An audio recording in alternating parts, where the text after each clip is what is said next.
Okay, great. Um, so suddenly it's spring, right? Um, doesn't look out like it right now out my window, but um, I think it's here and it's exciting. It's I decided to just find some paintings I thought related to spring in some way. Who recognize? I called this talk "Suddenly It's Spring." Who recognizes that title? Come on, No. boomers. Okay, it's from a movie with people. I think it was like Fred McMurray and people like that that some of Oh, you would remember, but I like the title. So, and then I put together, I found that little painting of the trees. It looks like a kid's um, painting, and then I just decided to have fun with it, and I made this graphic, and I added the birds and the bees. But let's look at some paintings now, and I think this is one by an artist I was not familiar with. It's from 2021. Jan de Villiger. I don't know who the artist is, but it's just a really beautiful. I think it really captures the feeling of blossoms in spring. Don't you? Mhm. I like the way that she fitted them all in the picture, the way she did. Fitted them all in? Yeah, there's space from the sky, and there's Yeah. 6 spots where there are lots of flowers on top of flowers, and then flowers with a little space showing through. And I like the way she arranged all of that. Yeah, that's right. I think that has a lot to do with what I like about it and the cropping also. So it's not just a bowl of, a little vase of flower in it. Um, so I want to start with this one because it's almost the only flowers you're going to see because I know it would be easy to get it carried away with flowers if you're talking about paintings of spring. But there is this. I wanted to get this one in by Hakusai, the Japanese painter from this is from 1834, and it's called Bullfinch and Weeping Cherry. And Hakusai is really considered one of the great Japanese woodblock painters. So they made a print. They carved a woodblock and made prints from it. Then they hand painted the print. And in Japan, blossoms are a symbol of the transitory nature of things. And Hakusai was one of the greatest at these. And the words, you see the words up there on the right hand side? Well, Yes. I know Japanese, Yes. so I translated it, and it What? says it's a Charles, there's haiku, a credibility gap when you said you know Japanese. but it's a haiku that reads, "A single bird emerges drenched by dew from morning cherry blossom." So I think that's just about the end of the flower paintings I'm going to show you, except maybe there. Oh, of course, this beautiful painting by Monet called "An Orchard in Spring." Um, of course, has the the tree blossoming. It's an apple blossom, apple tree, and I just thought it was such a stunning painting. I couldn't resist it. He did this at the gardens at Giverny. And before, I think it was before he bought the property and turned it into the gardens, but this is where he did all that eventually. How many people have been to Giverny? Anyone? No, Well, but I love the dappled sunlight and yeah, the way the grass is low where they're sitting and then it's taller behind them. It yeah, got the impact and it's very difficult. yeah. It's kind of an unusual move to have the figures look like they're sitting right on the bottom edge of the canvas. Yeah. But it allows us to experience this canopy of light above them. Yeah. And then, well, I couldn't resist this either. The Van Gogh. The Van Gogh is called Flowering Peach Tree. And just generally speaking, the blossom, it can be seen as a symbol of spiritual rebirth after the harsh winters that we have, and they would have had in Europe. But there's some historical note to this painting. When Van Gogh was out there painting it, the wind, it was early spring and the blossoms were just coming out, and the wind was so strong that Van Gogh had to pin his easel to the ground to keep it from blowing away. Sounds like a plein air moment. Yeah. Yeah. Yeah, been there.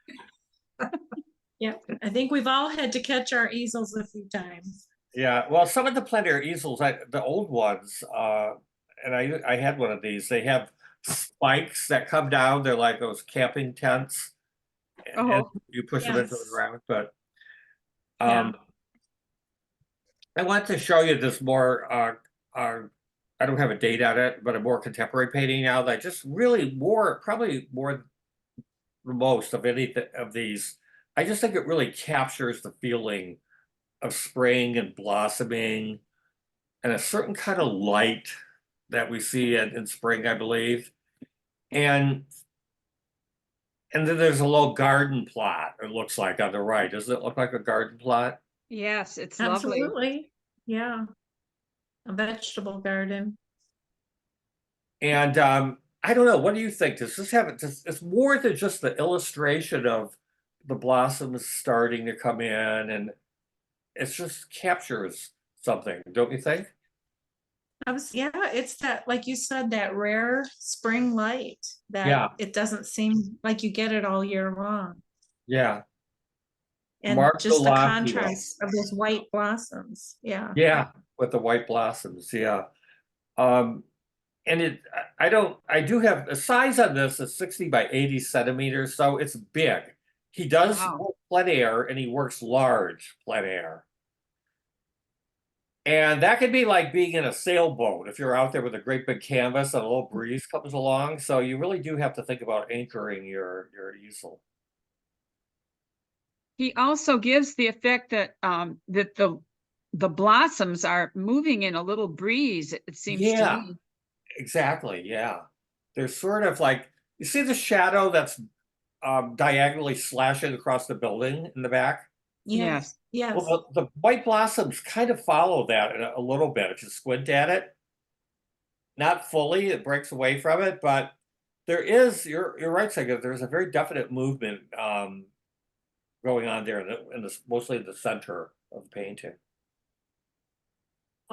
And I love the contrast with a little bit of mud on the ground and the empty trees, you know, with the other greenery that's just bursting forward. Yeah, It's such a springtime feeling. yeah. And what's does- nice, it's a it's lot. also nice that everything isn't so neat and tidy. Like that Mhm. pile back there with the tarp or whatever it is, Yeah, you know, kind of raggedy and blown off, and the stakes, they probably have some kind of fencing or wire to keep the rabbits out, but they're just like rough twigs and, you know, stuck in around the perimeter. It's not all neat and tidy. It's very what you would expect in an everyday, you know, average home in the backyard. yeah, you're right, Ruth. I did not notice that heap of things down there on the lower right. It's just a good example of how those are the types of things we usually avoid and we don't want to paint them, but it just fits into this so naturally. And that's what really goes on around our backyard garden. Notice how he picks out the really bright cadmium red spots on the left. Yes. Okay, so next is a British artist that I was not too familiar with, and this is called Apple Blossom. It has a lot of the same feeling of the previous painting, where the blossoms are almost like fireworks. However, he has in the background and in the foreground, he has sort of big blobs of color, dark, medium, light, whereas the other picture had a whole lot of things that cut it up. Yeah, well, you're right. The background's very different, but I just thought that the blossoms, the feeling of the blossoms, that they had a fair amount in common, the way the blossoms Yes. were handled, like dabs of paint, or could even be the way you would paint snowflakes, but it feels alive. And look at the very top of the painting, there's a hint of that lavender. You see that? Yeah. Right, lilacs. Lilacs, that, yeah. Yeah. What I I like like that is they're- that they're, I'm sorry, Oh, go ahead. Go ahead, Ruth. I was just gonna say, I like the diagonal that they're on. They're going up to the right, the trees. And then the background is kind of converging on into that on the right also. They kind of Good come point. together. Yeah, your eye kind of wants to follow both of them at the same time. It does. That's a really good point. Again, it creates a kind of dynamic tension in the composition. It's subtle. It's not, he's not hitting you over the head with it. But that's exactly what it does. And they're like conflicting diagonals. We don't quite see where they converge. That's obscured. I was just noticing that there aren't a lot of twigs and branches. You know, when you see the blossoms, especially the tree on the left, but really the other ones too. You're Yeah. seeing the blossoms, but not the twigs that they're attached to, and I like that. It Yeah. makes it more airy, the airy feeling. Yeah, right. Is that a man under the top, under the far tree? Yeah, I didn't even notice that. It is a man. I didn't notice it for a long time, and you know how usually when you paint a person in the picture, you automatically go to the person, they like steal the Mhm. picture, but he didn't. Yeah. It took me a long time to notice him. Yeah, and I think that's a good way to think about it. Okay, if you want to put people in, why not like make the viewer look a little bit for them? It sustains interest in the painting. And you don't have to make his shirt red or anything. He just blends right in. Yeah. Good point. You guys are getting good. I don't even have to say anything anymore. All right, here's another one I liked. Again, the same feeling, that springy green feeling, a little bit of a creek or whatever it is. And this is an artist I'd not heard of, Eugene Jettel from 1896. It's called Willows. It looks like a photograph. It does. I think it's got like The- kind of I'm a just amazed. surrealist look to it. A surreal look. And the bark on those first couple trees, that's just amazing. Mhm. The bark, now the texture of the tree trunks, that is a great handling of it. They look like they're dancing, all going different directions, leaning That's in different true. directions. Yeah, they're swaying back and forth. Yeah. But certainly a spring color. Mhm.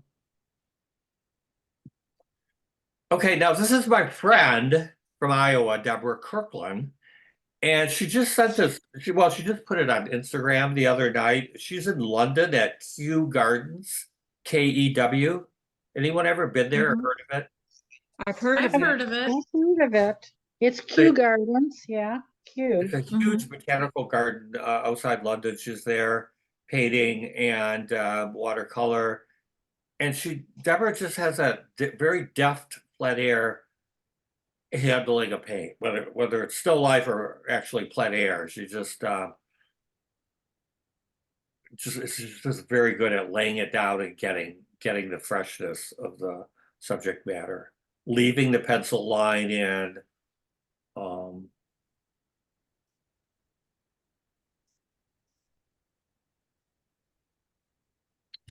I think it has a real nice feeling about it. So this now is one of those Russian painters from 1965. I was not familiar with him, Viktor Popkov. 1965, oil on paper, and it has the spring feel, but to me it also has the feeling of dusk, doesn't it? Yeah. That kind of reddish violet color tinges things, and this time of day. Mm-hmm. It's very simple, but rich. There's a richness to the color, especially. Think how different the blossoms look. They look so solid compared to the ones that we have seen before that are light and ethereal. Yeah, yeah, that's right.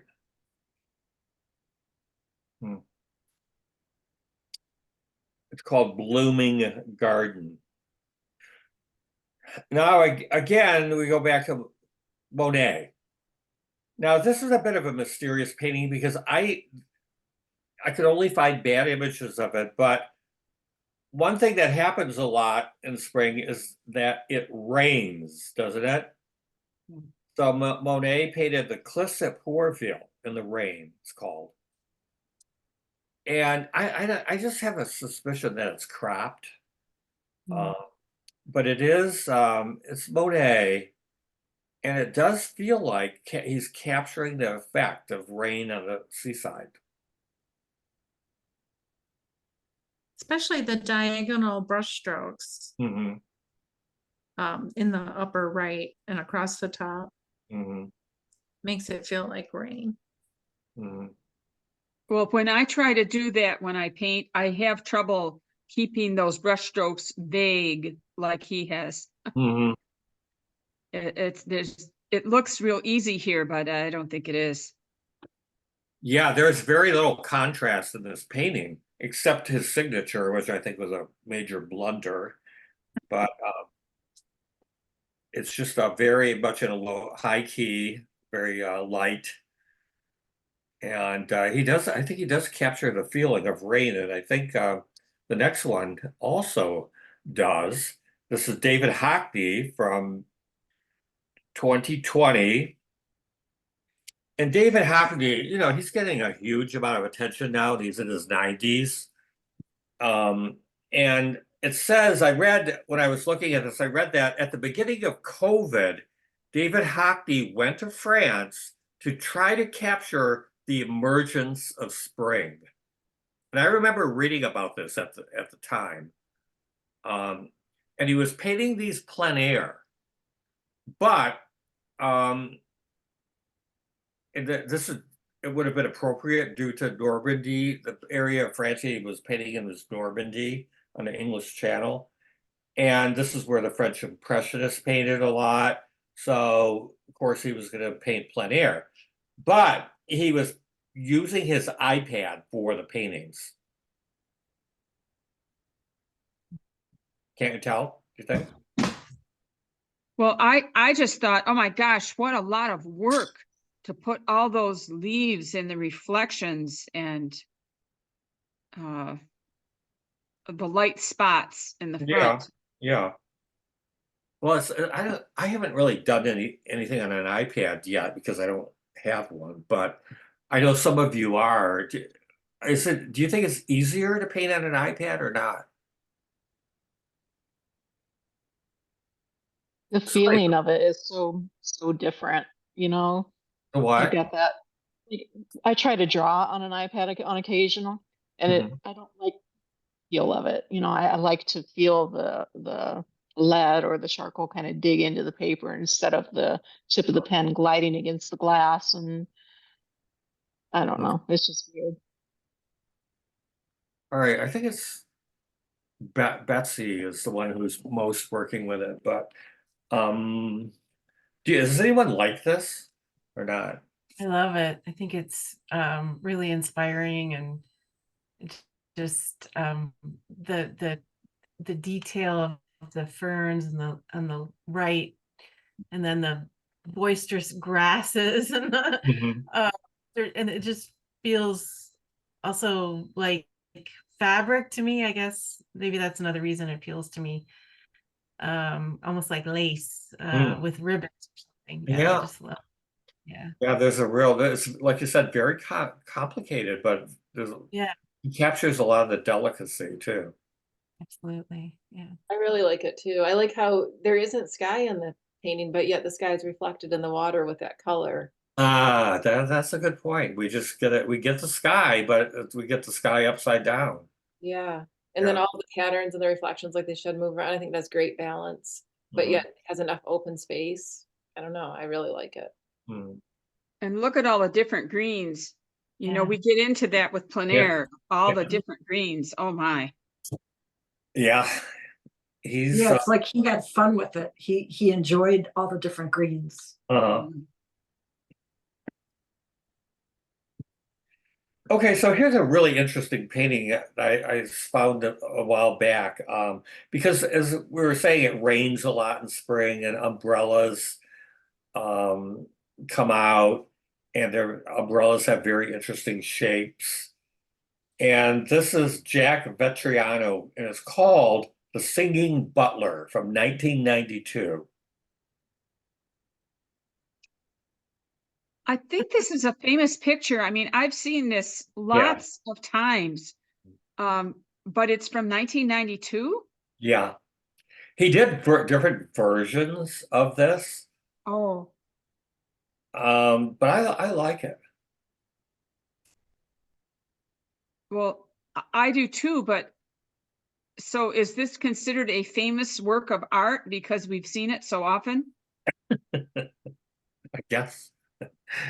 I think the question is it a good work of art? Does anyone not, who does not care for it? Okay, so it's good. Yeah. I think the most interesting thing about it are the negative shapes Mhm. that Between are the created figures. or one. Yeah. Um, Yeah. I think it's beautiful. It's beautiful. Mhm. I'm distracted by her strap of her dress on her right shoulder. That color is kind of like, where is that reflection of that light coming from that it's hitting her to make it that color? The woman in red? Yeah, like that right on her right shoulder, that strap. That's such a bright, bright red. And I'm trying to figure where the reflection of the light is coming to catch that. Okay. Interesting. I'm looking at her other shoulder and it doesn't quite look like there's a strap there. And I was a little Yeah. concerned about the formation of her back. Like, I don't know. That was my only concern. I'm like, it looks like there's something maybe wrong. That's my only. Yeah, actually that arm on the left seems off to me. The back seems okay, but um and I don't know who's the butler and who's singing, but anyway, it's an intriguing, has a Hopper feel. Um Mhm. 1992. And I think he's a pretty, it's a little, maybe it leans on the illustration side, but interesting painter. And the next one is called A Windy Day, because another thing that we really have to deal with in spring is this wind. That can ruin an otherwise beautiful day if you're out there with a big canvas. And this is Harold Harvey from 1922. And I came across this after I put this together, and I loved it so much I put it in. I went back and put it in because I just think it's quite an incredible painting, and we can't do it now, but I recommend that you look this up later and just really take some time to look at it. Just in terms of how it's all put together, and how he's playing around with spatial relationships. And I read a little bit about it, how the girl to the right, the girl more in the center of the painting, if you look closely, it's confusing at first, but she's wearing a red scarf and her head's bent down. But at first, it almost looks like she's on fire and the Oh. fire goes up into a plume of smoke above her. Mm. which is a fence row. It's a what? That's a fence row. Isn't that what he's made? A row of trees, like a fence line. Oh, yeah. Yeah, there's that row. There's a lot going on. So I hope you'll look. You have the names in the email. Harold Harvey, A Windy Day. Well, those are Andra's colors a little bit too in the background, aren't they? Mm. Well, Yeah. it has that feeling, that Baltus feeling of Italian landscape. Okay, so I'm gonna move through these a little more quickly maybe, but this is Peter Bruegel from 1633. It's Peter Bruegel the younger, and they were brothers. I could never tell the two apart. But this is called Spring, and I put this in because it's a great painting, and because we garden in spring. That's something that many people do, and even more if you're a farmer. But here it looks like maybe it's a community garden. It's not really a farm, but a garden, wouldn't you say? Yeah. Yeah. And I just love these Northern Renaissance paintings. Don't we have one of these at the DIA? Not this Yeah. picture, but we have one by this artist.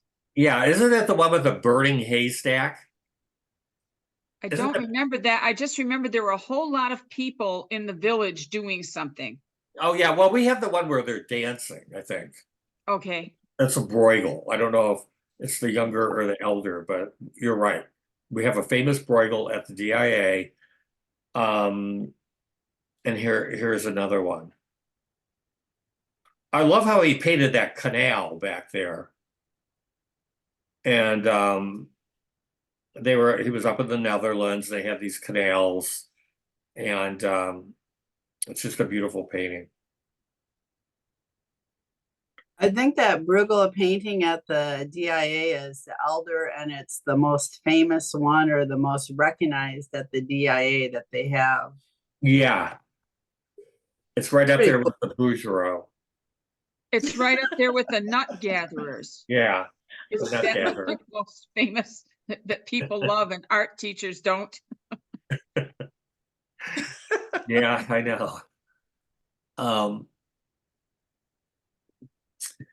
Okay, so let's take a look at another David Hockney. I just put this in there because it's just such a fresh painting. And when I think of spring paintings, I think of freshness and newness. And it's like one of those, I don't know what kind of, does anyone know what kind of little flower plant that is? Primrose. It's a primrose. Yeah. Primrose? Mine Well, are just coming primrose. up. I've got green leaves just coming up now. Okay, so it just has a sense of a blossom coming up in the early spring. And he captures that. He does this very bold thing with what do you think of that big patterned tablecloth? Well, it helps to emphasize his point of view because you don't usually, in real life, you look down on a table and see a basket from this view, but usually when you see flowers, it's more sideways and so I don't mind it. I think it's exciting. Okay, I do too. Yeah. It seems like it wouldn't work to have that much of a red pattern, but in this case, it does. And I think this is also on an iPad. My notes don't say, but I'm positive. Yeah, look at the little on the left where the shadow is on the tablecloth. Yeah. That green dot, Oh, like a Yeah, that perfect look- circle. digital. Yeah. Okay, so yeah, I love it. Now another thing we do in spring is clean, don't we? Mhm. Spring cleaning. In this case, it's the laundry by. I could not find anything about this artist except her first name is Mariette. It's called Spring Clean. Well, I like her picture, but I've been working on painting grass and she's really good at it. Mm-hmm. It does have a nice, fresh feeling. It's not stylistically, I'm not really in love with it, but I like the overall feeling of it. I Well, the really wind like the. is- Sorry, I'm go sorry, ahead. go ahead. I was just gonna say I really like the detail on this. It's incredible work, but one thing that's throwing me off is I feel like the second one from the left, I feel like the background color of the flowers blends in too much with the grass itself, and it almost looks transparent to me. Yeah. Mm-hmm. And it's kind of everything else about this I think is like absolutely perfect, but that's just throwing me off a little bit, that color choice. Mm-hmm. Yeah, that's I don't know, anybody else, or is that just me? Well, I now that think you I say see it, I now that you say it, I notice it.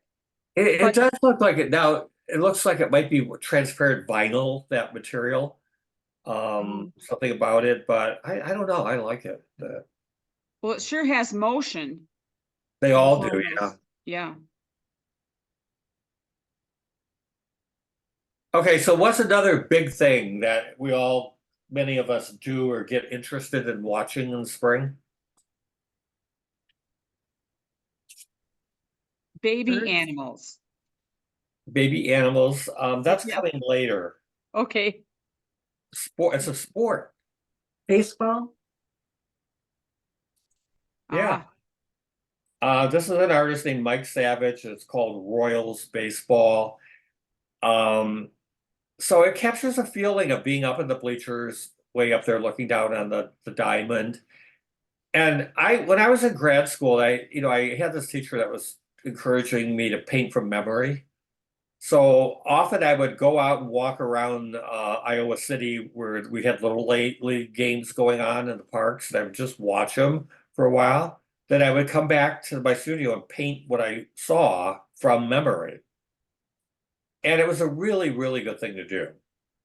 And they look kind of like this. They were very quickly painted. I did play baseball way back when, so I had some familiarity with it. But it's just such a great exercise to try that. I just noticed, what do you notice in the outfield? Royals. Yeah, Royals. Yeah, he wrote the name. I didn't see that before. Yeah, I wondered Oh, about that. yeah. it must have been fun to paint all those people. Well, I was just going to say, look at how he did it. Doesn't he Right. think that's effective? Yes. Yeah, Yeah. And it doesn't look like a professional stadium. It looks like maybe one of those minor league stadiums in a Midwestern town. Which Yeah, I love definitely. going to semi-pro games like that. I thought the clouds are interesting, especially those circles that are highlighted with colors. Yeah. It kind of, and same with some of the bushes and trees. There's like a repetition of forms in a way. Yeah, you're right. And I think when he does that up there at the top of the painting, it connects it. That use of color connects it with the rest of the painting. Mm-hmm. Okay, Kathy, this next one's for you. You ready? I am. All right. Oh, the Naples Pier. Sure is. It's called Spring Break Naples Beach from 2020, but painted from a webcam. Okay. Oh, Well, it says good. by webcam. Well, But it was damaged in the hurricane and they're actually rebuilding it, so it's gonna look a lot different when Oh, it's really? rebuilt. Yeah, Oh, quite a bit that's- of it was damaged, yeah. Well, there was also a little snack shop before you got to the end of it. Yeah, right. Down here. But it was, if you've been to Naples, it's just beautiful. And that pier was just a classic. And people from all over the world. You'd go down there every night. So you're looking west, right? And Yes. you go down there, people would just pour into town Yep. at the beach and for the sunset. Yeah, and it's a this is a very light version of it. It's kind of airy as opposed to like a really dark cloud or, Yeah, sunset or yeah. something. Yeah. Yeah, this one looks like a midday painting. But it is, if you've ever gone to the beach to paint, it's a really good experience, especially trying to capture what all those people are doing. And it might seem impossible, but it's surprising what you come up with. And I remember this very well. I remember those steps leading up to the pier.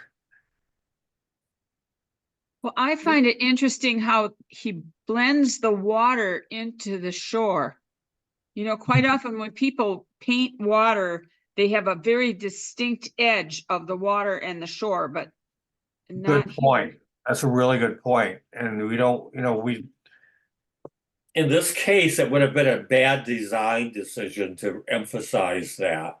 Right. It's a nice painting the more I look at it. Okay. Go It's ahead. interesting, all the mangroves in the front. They're sort of in the foreground. And then the pier is, going off into the sunset there or into the horizon. But he puts all those mangroves in there too in the front. Yeah, I don't remember that. This is from 2020, so it wasn't that long ago. But we're artists, we can take liberties, and do whatever we want. There's that little boat out there.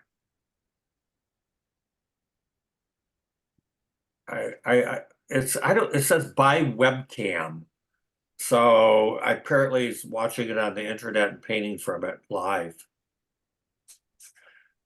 Okay, now, is this the one we were talking about earlier?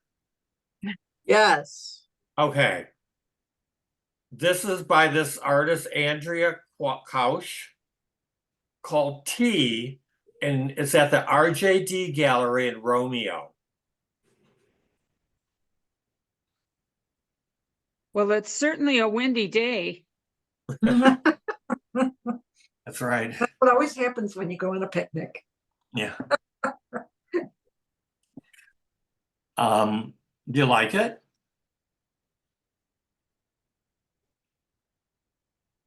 Well, the field It's a part little reminds me. disturbing. Yeah, the field part reminds me of Christina's World, but I prefer Christina's World.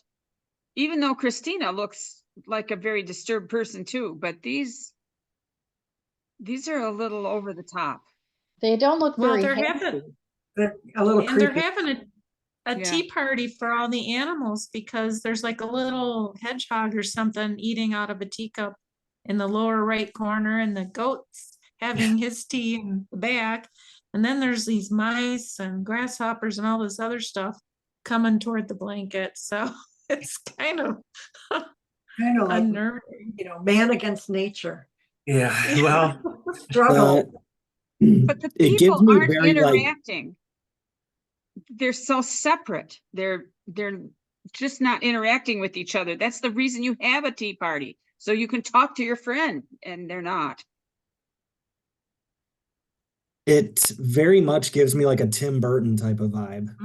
oh yeah. Well, Listen, plus I she's like, like it. I like it, but it's very bizarre, and it's like I don't know what's going on.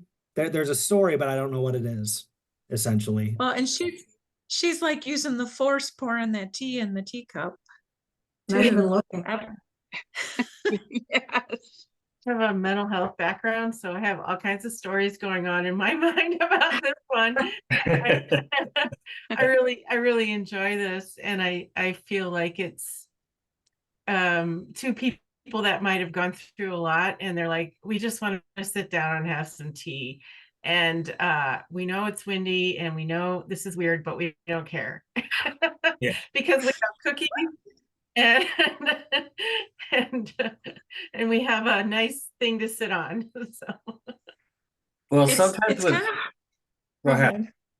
I was just going to say it's kind of hard to think about the design elements of the painting because you're so distracted by all this goings on, and the looks on their faces that it's hard to think about the structure of the painting and the execution of it. Yeah. I was thinking that, when spring seems to finally be here, we get overly ambitious and we think a picnic is a good idea. But we get out there and it's really cold and windy, and Mhm. the animals want to join us. But anyway, we're gonna try to plan a trip up there to Romeo and see, maybe we'll meet her and she'll talk to us about her paintings. Well, here again, that grass is really well done. Mhm. You know, I'm- Yeah, I'm amazed. a little too much of it maybe, but Yeah. she's definitely a good painter, so we'll see more of her. Now, another thing that happens in spring, if you haven't guessed yet, is that the bugs come out. Oh, beautiful. It is a beautiful painting. Jan van Kessel. I don't have anything with a date, but it's titled Dragonfly, Moths, Spider, Beetles with Strawberries. Dragonflies and lightning bugs are my two favorite bugs. Oh, So Well, I they really don't- like that dragonfly. dragonflies don't bite or sting, do they? No, they don't. No, Neither but do they- lightning bugs. They land on you and their feet are kind of prickly. So- But When I was a kid, they no, were terrifying. they're really good to have around because they eat mosquitoes. So when Mhm. they're swooping around you, they're doing you a favor because they're going after mosquitoes and other things. Do you think this is from it's a historic painting, like from the 1800s or something? It looks like it, or even, yeah, definitely. And I was even looking at the strawberries, you know, they've really emphasized the seeds on the strawberries, and nowadays we don't want that many. Seeds? Yeah, on the outer edges of the strawberries, they Oh, really yeah, emphasize those. Well, they look like Yeah, they could those be are- wild strawberries. Yeah, they're alpine strawberries. That's what they Wow. look like, just like that. Yeah, What are they called? alpine strawberries. Oh, all right. Hmm. So you know, and I don't think I said it this time, but I'm doing this to give you ideas and inspiration.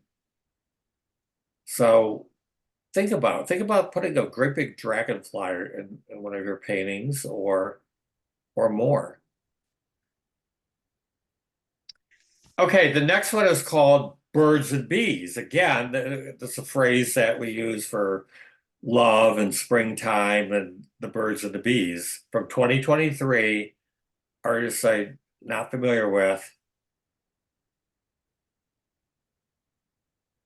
The shadows almost steal the show. Yeah, they are very interesting shapes, color.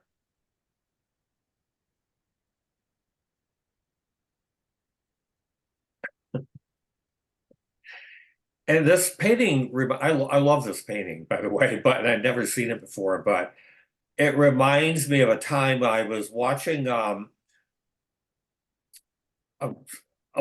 butterfly emerge from the cocoon slowly. It was on a fence.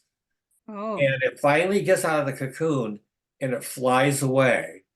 And on the other side of the fence, very close to me, was a bird who immediately flew up and ate the butterfly. Oh, oh, And I don't know, it was just, I guess it was happening all the time out there in the wild, but he had a very short life after all that work he did to get out of it. it sounds like the beginning of a horror story or something, you know? Yeah, and it looks kind of like what's going on here. The bird doesn't, looks like he's got an expression on his face. It does look that way.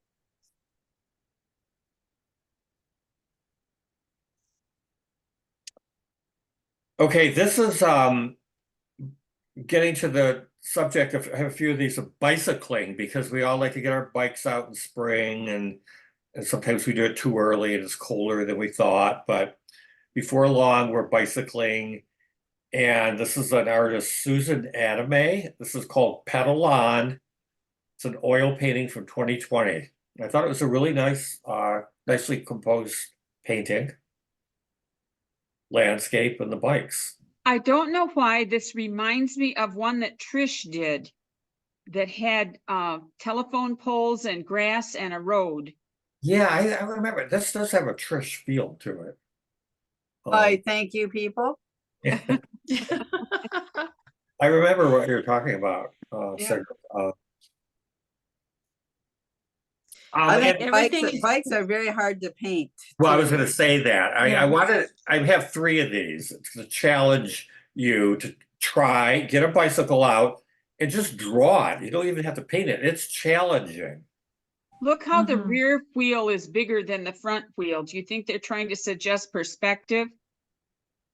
Because it's closer to you? Yep. Yes, Well, yeah, there's definitely Definitely. perspective here. right. Yeah, the figure on the lower right is much bigger than the one in the middle. Yeah. Right. Yeah. And everything, your eyes are going right up to that spot that's just off the canvas where everything comes together. Yeah. The road and the telephone wires, and makes you wonder what's up there. Mm-hmm. And I'm gonna do a bicycle drawing soon. I decided. Here's another one by the same artist. Actually, this is I'm not sure. It might be a different artist, but I thought it was the same. And I just think it's a beautiful painting. Look how free the paint is put on. It's a very, your drawing has to be accurate if it's going to be convincing at all. It's a bicycle. And it is, but it's very freely painted and it has a vitality because of that. I'm afraid, Charles, if I tried to draw a bicycle, first of all, I would not enjoy it. And secondly, I don't think it would have a free feeling. I think there'd be a lot of erasure marks. Well, just go for it. I'm going to encourage everyone. I'm going to try it soon. And here's another print by this artist. This artist is called Talia Lempert. It's a screen print on paper, 8 by 6 inches. I really like this drawing. Anyone not like it, or who likes it? I like it. All right. I like got it. Andrew. What? It's very cute. And I like the way they didn't put all the spokes in. Yeah. Yeah. Yeah, that would be too much, but she did get the cables that go up to the brakes, Yeah. handlebars, and it's a Yeah. print. Look how crooked the tires are, but it has a lot of character. Yeah, this almost looks like a figure drawing to me. Yeah. Somehow. Mm. Kind of. I was gonna say, I don't think the last one had spokes either, did it? No. No. Yeah. That And would be too much. neither did the guys going up the hill. Oh. Yeah. Well, especially when it's moving. Yeah, I don't know how you would even do that, but it doesn't, if she put spokes in it, it would be too much. It would detract from from what the rest of the drawing is. Yeah, exactly. Yeah. Okay, here's one more. This is called the handlebars. It's the same artist, Talia Lampert. Handlebars, again, a screen print, 7 by 10 inches. Really beautiful. And she Wow. put the spokes in, That's right. Yeah. but they look fine in this picture. Yeah. Okay, just a few more. And who, when you were little, or maybe big, who remembers catching tadpoles in the local ditch or whatever you had? Oh, Yeah, yes. I did. I did. Yeah. I did. Yeah. And kids would For bring sure. them to school. Yeah.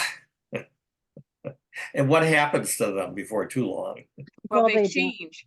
But the kids think they'll change every day, like Yeah. tomorrow there'll be legs. No, it takes a while. Well, we did that I have- every spring, and we kept them in a bucket outside the house and watched them turn it into little frogs.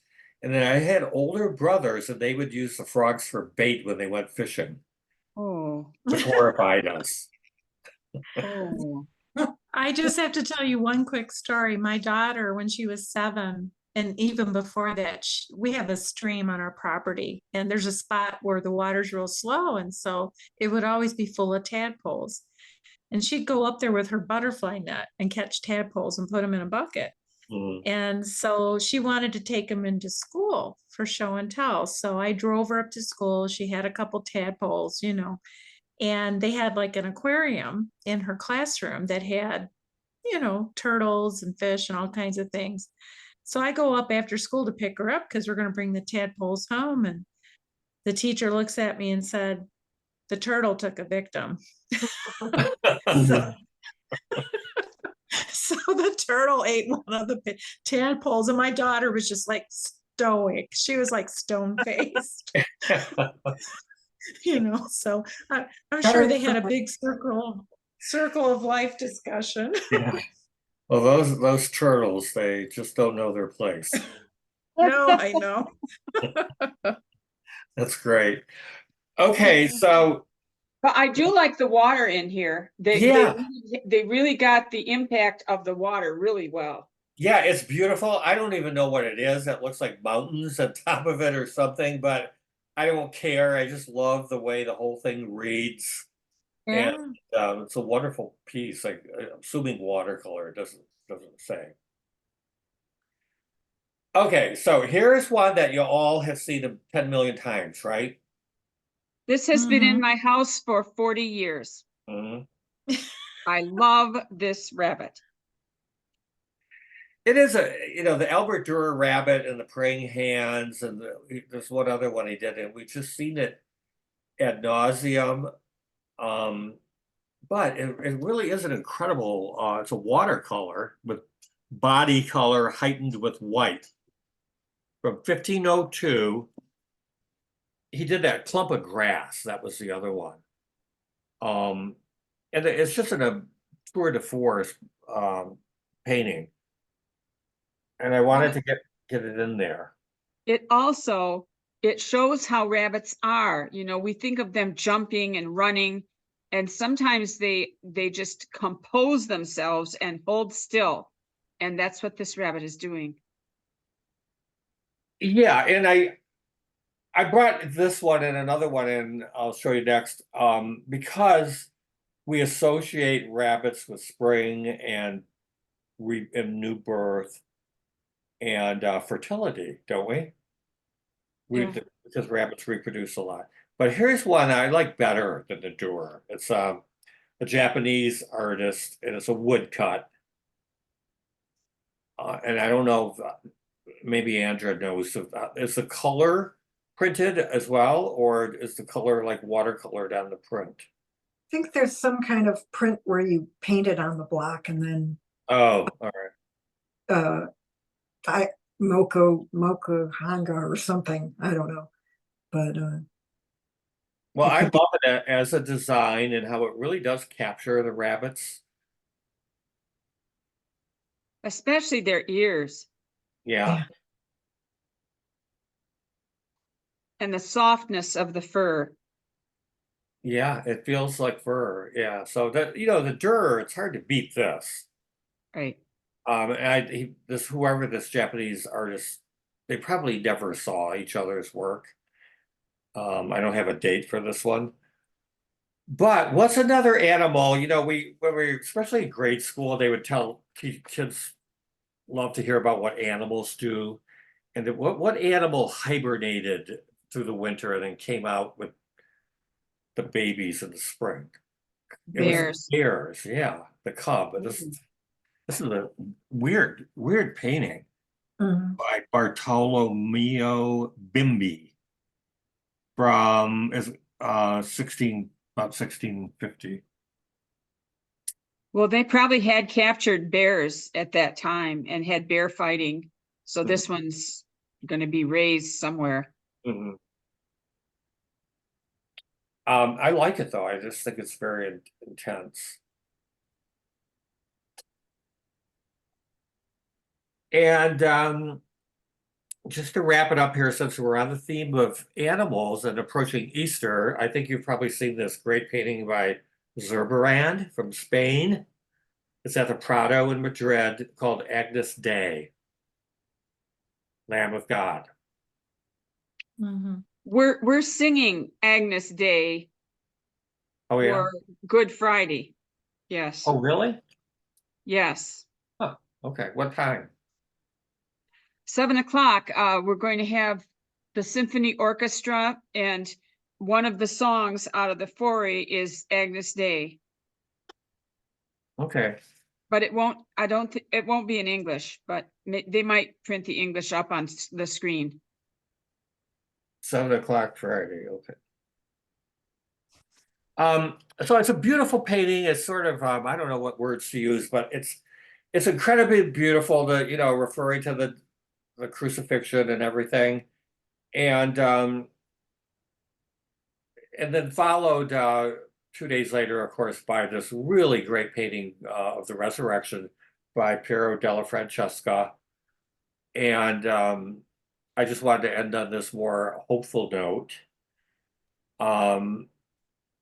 For one, but also I chose this because Piero della Francesca, this is a fresco done in 1460 in Italy. He had a tremendous influence on me and my colleagues in grad school in particular. And we're going to talk about, I'm going to try to talk about him more. I have a little bit, but look at just what he did with his compositions in particular that were so influential on us. And not just us, but a lot of serious modern painters were influenced by Piero. So one note Charles, about this. one thing is that green, that's like a modern color that's very popular on their helmet and on it's kind of a turquoisey. I find that really shocking at that age, at that time. Yeah, I don't know what that would have been, or pigments could be very costly. But there was an interesting note here that I'd never noticed about this painting, but look at the guard holding the spear. He's on the right, and the spear goes way up towards the tree, right? Right. He's got that like that blue hat on. Then follow his body down. What happens as you go down? He's in a hole. He said, yeah. Exactly. It's an impossibility. Yeah. And they say that Piero left the soldier without legs in order to achieve a more harmonious composition. Well, that's quite a sacrifice for harmony. Yeah, but would you have noticed it if I hadn't pointed it out? No, because the shield is in front of him. What we really loved about Piero, it was the way he wove together the composition into this kind of harmony.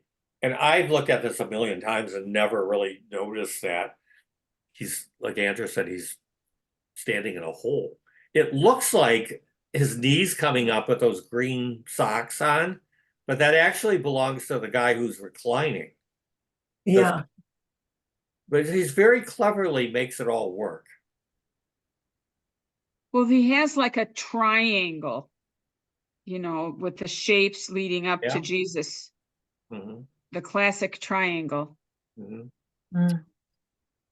And someone pointed out that the Christ figure, the torso looks very healthy and youthful, but the face and idealized, but the face doesn't. It looks like a working person, kind of tired, the droopy eyes. A little bit odd in that way. Well, he has just gotten crucified. Yeah, it's a long And he hour, was rough job. he was only 33 or something like that, right? Right. Yeah. Okay, so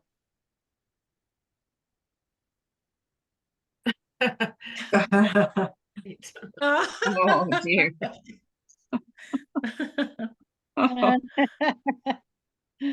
Well, there's a lot of robins out now, just a huge amount. I saw a lot today.